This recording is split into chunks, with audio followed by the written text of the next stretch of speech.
show. Everyone, give it up for Linda Marcus Smith. Isn't she a great little host? Yeah.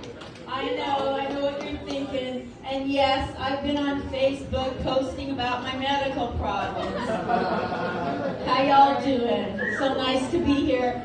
Do you like my glasses? Yeah. Everybody tells me your glasses are so beautiful. So I love your glasses. I'm so sick and tired of hearing how beautiful my glasses. Nobody's noticing my great body. A guy on the bus, he said, "I love your glasses." I said, "They're fake."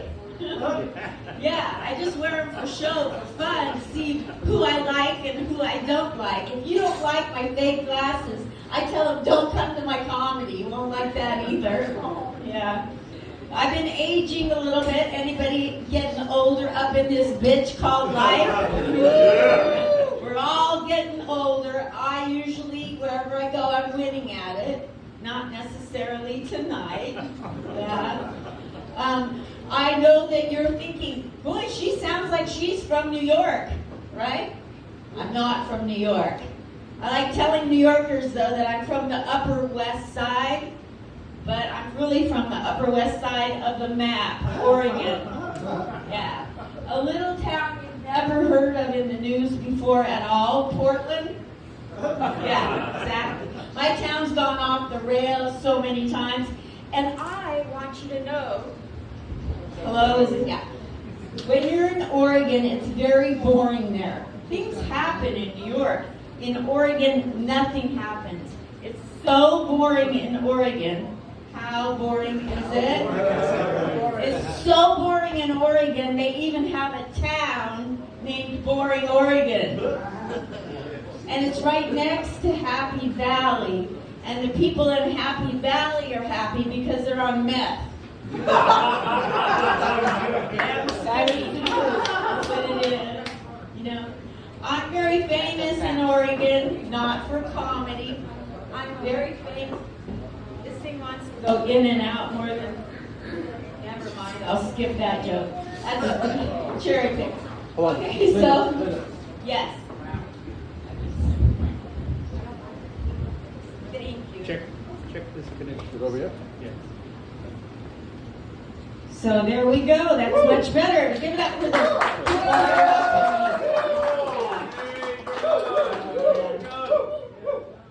Yeah, so come from the Upper West Side, and I'm famous in Portland, Oregon. Guess what I'm famous for? Anybody? Your glasses. I'm a famous shopaholic. My closet has... No, I'm kidding. I'm a shopliftaholic. That's what I did. I sense judgment. Have you not ever stolen anything before? A pen, a paper clip? Come on, you guys. You know you have. Well, I got news for you. In my hometown, I almost made my CVS store turn into nonprofit status. I did. But it's wrong. It's so wrong. So I went back to the store and I said, "I'm so sorry. Would you please, sir, forgive me. Well, I'll do whatever it takes to pay you back." And he said, "Go home, I'm married." And I quit shoplifting, so I think that's pretty cool, right? Karma is real. Yeah, karma is real. So I started comedy very, very young in life. Very young in life. At age 63. I know, it's the new young, you guys. Strap in. And it's so hard to do comedy because the court won't help me do this. Did I end up? It's so hard to do comedy because, hello? Because I'm so hot, right? Yes. He's my date tonight. Give it up for my date. That's it. I don't mess around with my diagnoses on Facebook. I find a man to come to my comedy. That's what you do. Yeah. So I started comedy, and I gotta tell you, in my hometown, young comics did not want to hear a little old lady telling jokes. They didn't want a little old lady to tell jokes, so I'll show you what I did. Can you see me? Watch. You at the bar might want to stand up. I started acting crazy. You're going to try to ignore me? You little young punks. Nobody's going to ignore me. I was in the military in 1973. I'm qualified with a 45. Look out, John.